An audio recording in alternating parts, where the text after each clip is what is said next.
আমার জামার সব প্রসেসের কাজ অলরেডি শেষ, শুধু বাকি আছে হাতা লাগাইতে। তো হাতাটা আমি কিভাবে লাগাবো সহজভাবে বুঝিয়ে দিব আপনাদেরকে। তো দেখুন আমি কিভাবে হাতাটা লাগাই। তো হাতাটার আগে আমরা মুড়িটা দিয়ে নিব।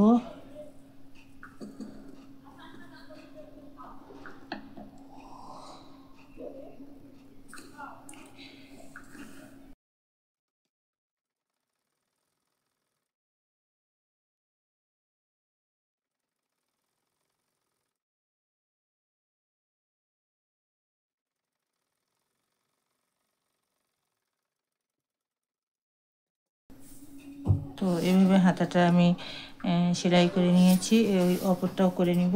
তো দেখুন আমার দুইটা হাতায় যে সেলাইটা হাতের রাউন্ডে দেওয়া হয় সেটা হয়ে গেছে। এবার আমি এই যে বগলের সাথে আর কি দেখেন, এই বগলের সাথে আমি এভাবে রেখে সেলাইটা করব যেন এক সমান হয়, তাতে যেন হাতাটা বসাইতে কোনো সমস্যা না হয়। এই যে দেখেন এইভাবে বসাই, এখানে একটা দাগ দিয়ে নিব।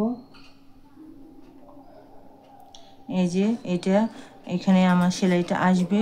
তো এইভাবে যদি আমি সেলাই করি তাহলে কিন্তু আমার হাতাটা সুন্দরভাবে বসে যাবে, আর কোনো উঁচু নিচু বা ছোট বড় হওয়ার সম্ভাবনা নেই।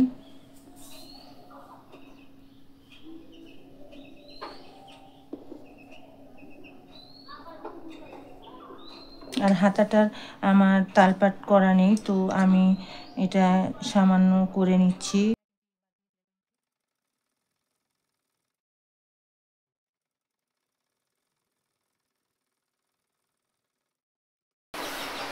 তো এভাবে মাপ দিয়ে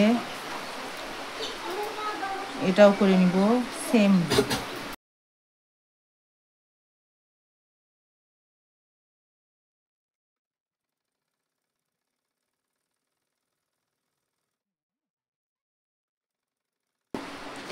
আমি দেখেন এই যে জামার বগলটা রেখে এখানে চিহ্ন দিব, এই যে মার্ক করে নিব, যে তাহলে এক মাপের হবে, বসাইতে কোনো ঝামেলা হবে না।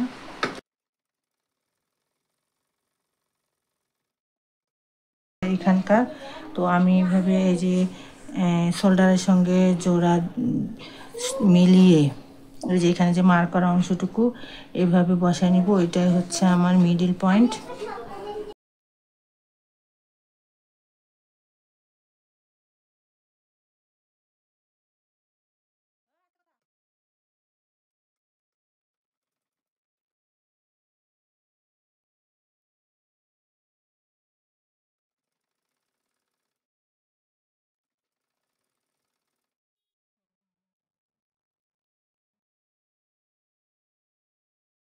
আমার হাতাটা কত সহজেই একবারে জোড়া হয়ে গেছে, এখানে কোনো ঝামেলা পোয়াইতে হয়নি, একবারে মিলে গেছে। দেখুন আমার এই যে বগলের সেলাইটার সঙ্গে সেলাই মিলে গেছে, আর এখানে পুটের সঙ্গে মিডল পয়েন্টটা মিলে গেছে।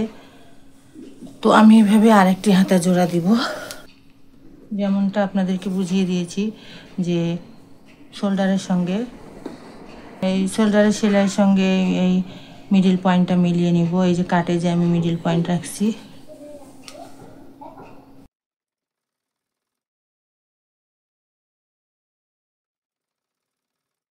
তো ভিউয়ার্স আমার জামাটা ফুল কমপ্লিট হয়ে গেছে, সব জায়গায় ডবল রাউন্ডও হয়ে গেছে। তো আমি এটাকে সোজা করে দেখাচ্ছি আপনাদেরকে।